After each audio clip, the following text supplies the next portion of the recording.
Živimo u vrijeme velikih ideoloških podjela, okružuju nas ratovi, pokazalo se da je demokracija vrlo krhka i mnogi ljudi su toliko anksiozni zbog budućnosti da bi se radije pokrili plahtom po glavi nego da razmišljaju.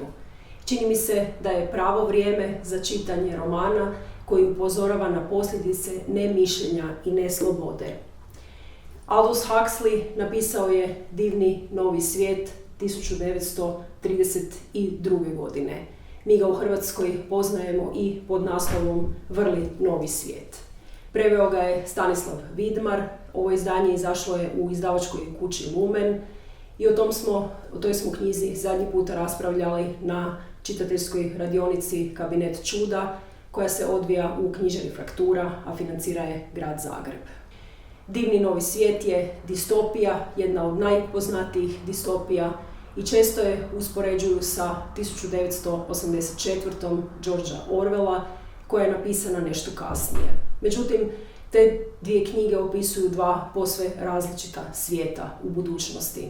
Dok su ljudi u Orwellovoj 84. kontrolirani zastrašivanjem i konstantnim nasiljem zbog kojega ne mogu slobodno djelovati i razmišljati, ljudi u divnom novom svijetu su površni potrošači, robovi vlastitog užitka, pa više nemaju ni potrebe za razmišljanjem. Divni novi svijet odvija se u budućnosti, u jednoj autokratskoj državi u kojoj cvatu potrošnja i ugoda, nema potrebe za emocijama. Ako neki čovjek slučajno i osjeti neku emociju, brzo uzme drogu koja se zove soma i nakon nje opet je sretan, lagan i bezbrižan. Društvo je to u kojem ljudi zaista nemaju kada razmišljati jer se stalno zajedno igraju, uključeni su u neku buku i površnu zabavu, stalno su zajedno, igraju zajedničke kolektivne sportove, ali nema pravog zajedništva, nema solidarnosti. To je zapravo situacija o kojoj je pisala Hannah Arendt u važnoj knjizi Izvori totalitarizma. Plodno tlo za fašizam se razvija onog trenutka kad se među pojedincima prekinu osobne veze, kad oni postanu izolirani i nema više ni mogućnosti za solidarnost. Zanimljivo je također da su knjige u tom društvu zabranjene, opasne, zato što knjige potiču na osamljivanje, na moguće razmišljanje, a osim toga ni na koji način ne doprinose potrošnji koja je u tom društvu jako, jako važna. Čitajući ovaj roman, razmišljala sam o tome što naš život čini vrijednim življenja. Naime, ako je to društvo u kojem su ljudi konstantno bezbrižni, nacereni i sretni, mogu li oni zapravo svoju sreću prepoznati? Dakle, postoji li sreća bez pojma nesreće? Može li postojati tišina bez buke? Može li postojati užitak bez patnje?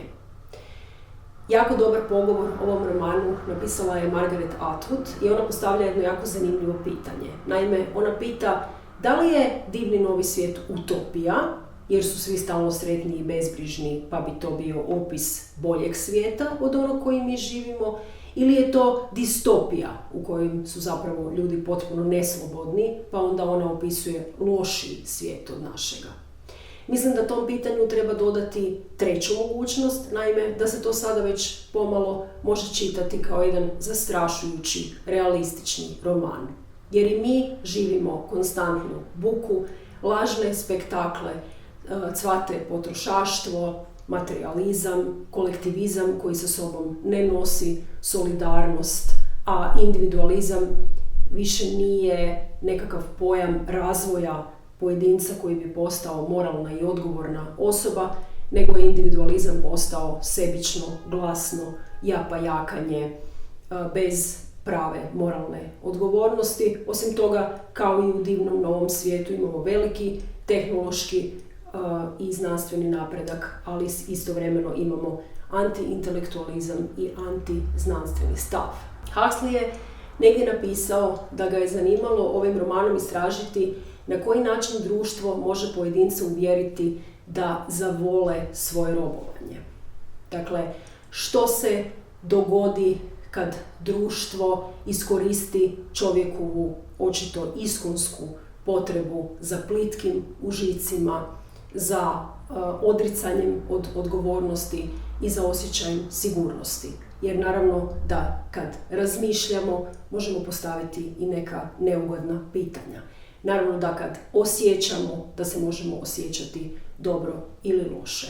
Pa unatoč tome što su pitanja nelagodna, razmišljati moramo, dužni smo misliti o tome na koji način svijet može postati bolje mjesto.